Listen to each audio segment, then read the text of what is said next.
Color TV. Color TV machiegni pacho. Ma e odwa.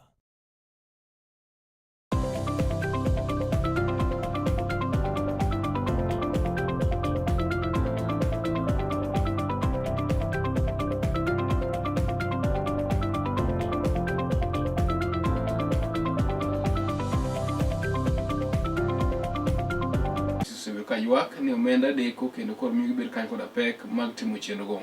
Ma biro ka kore wacho ni omenda maromo bilion 428 ibiro chul ne telo mag kaunti duto ma pacho kani, kama bende omedore kod bilion 13 ewi omenda go ne kaunti e bwo iko omenda mar 26-27 ma yande ne okalo e od bura.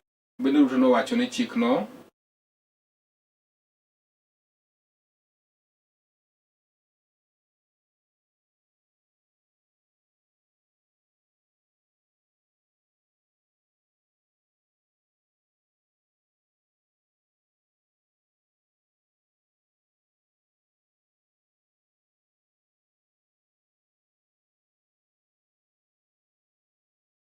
weche mamoko tingoro malo yuto mag rowere. Leo tumekuja hapa kuanzisha Kazi Majuu Football Tournament ambayo ni tournament tutaifanya in many parts of this country. Tumeanzia hapa Bore in Meru kuleta sensitization kwa the young people, number one ya opportunity. Lakini also saa ile vijana wanakuja pamoja wakiwa na mchezo kama hii. We take this opportunity kuwaelezea mambo mengine, various government programs. Kama leo mambo ya Kazi Majuu, mimi nimewaelezea mambo ya kupanda miti, nikawaambia tupage eneo serumo. Wanda ibeno nyime ko wacho kendo nyiso jogo ni ng'ata man kanyo kod lek mar biro dwaro komo amora mar yiere gano manyien to balo kanyo kod winjruok mane kind UDA kod ODM mong'ere kaka broad based government. Ambieni huyo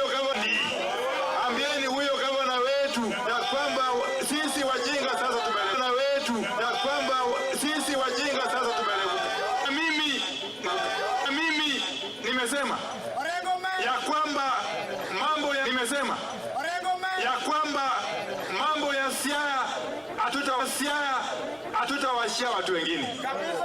Tutarudi hapa na mimi nyore magi no wache sachi chengo mago mag sirububego mago mag Joanda Swekra mano tela kanyo kod jod bura no man ma Kisumu ka Ruth Odinga ka Justice Sadoyo mi walera. I was still doing my investigation, including the security bodies like Audi Ogada and all. Security bodies like Audi Ogada and all. I've been talking to them because I want to bring this issue to the parliament. Odinga mabere network. Want to bring this issue to the parliament. Odinga mabere network kod jopiny ero moro mar ting'o malo elimago jende kanyakala koda jotimonda Swekra ting'o malo elimago jende kanyakala koda jotimonda Swekra e boma Kisumu koro nogolo kwayo mare ne deputy county commissioner e county ma Kisumu kotende koda weche gi eki magarita kwe. And then before I did that, I'm informed that even 2 days ago, the whole of the weekend, Friday and Saturday,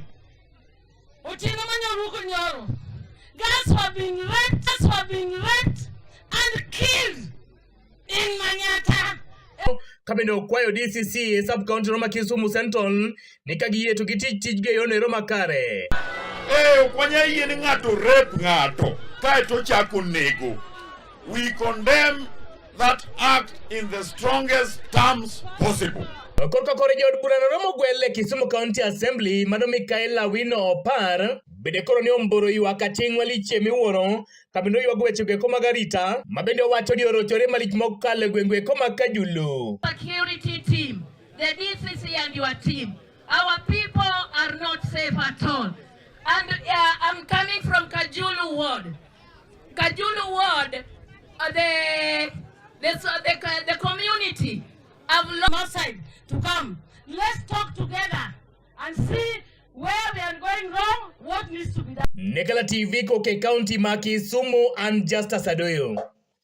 Mapogre kod mano bende ne kwa makene koro mediket ne jo siasa mondo miyo yie ne otimo siasa no mano mar kwe alwora mar boma man ma Kisumu mondo mikigi kel sigu kod lwenje ma ok ni kare e kind oganda. Kwa makamani uket kanyo kod MC mano Manyalenda B James Were mawacho ni lwenje ma jo siasa kelo e kinde mabende koro gitimo kisera mag ombulu kata romo magala moro gin mago ma ok owinjore. Were wacho weche makama kutero koda wach mar lweny moro manobedo e sach nyasi mar iko moro e kachung' wuodo nogo mano ma Nyalenda B, kama koro wach ni tulo mag lwenje mag siasa nowuokie kind jogo mabende noyuoro e nyasi onogo. Akawo thuoloni makende mar kwedo kendo mar ping gima ne otimore Elia ka Minokal, our county and our ward to the dogs. We must. E kaunti mano ma Busia, en gavana mar kaunti no ma Busia Migosi Paul Otuoma wuok oko kendo koro lero noikore mar bedo piny kod oganda mar winjo ng'ur ma gisebedo ka gin godo e wach mag tulo makoni koda kocha mosebedo ka koro nene kaunti onogo. Otuoma ka wach moko odiochieng' makono seche ma bende gitimo romo kuom jokanyo duond bucha samoro ODM e kaunti no. Olare kata bed ni paro nyalo pogore to koro wameamua, na usitulete hapa vitu kusema ati ni vita ya ukabila. Kuna hiyo wahalifu tunawajua. Si mnawajua? Hao wanafanyanga watoto wetu wanakufa. Si umeona baba ya papa hapa amekufa, wanafanyia biashara kwa mtoto yake na amekufa. Na si yeye peke yake, Kogalo alikufa, wanafanyia biashara. Alafu wanaanza kuleta ngengenge huko Nairobi ati iko Wajaluo. Wajaluo iko Busia kila mahali. And they are residents of here. Hawakuitwa hapa na mtu wameza. Unataka nini? Huwezi fanya biashara na mtu ambaye mtu ambaye amefariki unafanya nayo biashara. Itawezekana. Tumesikia nimekuja naongea. Nilikuwa sina nguvu lakini nimepata nguvu. Governor, asante sana. Kwanza Mheshimiwa Paul, nataka nikushukuru sana. Katika chama cha kama hivyo. Hapa Busia ni sisi watu ambao tunapenda amani. Kama vijana ambao watu ambao tunapenda amani. Kama vijana ambao tuko mbele zenu hapa. Ninaomba mtupee mwelekeo ambayo itainua na kujenga kaunti letu la Busia pamoja na nchi yetu ya Kenya. Pero como chel bene ni familia moro mowuok Seme. Pero como chel bene ni familia moro mowuok Seme sani koro pod yuago ratiro mar wuogi moro mabende nonegi e boma mano ma Kombewa e sub county mano ma Seme e higa no mokalo. Familia no mar Felix Seme e higa no mokalo.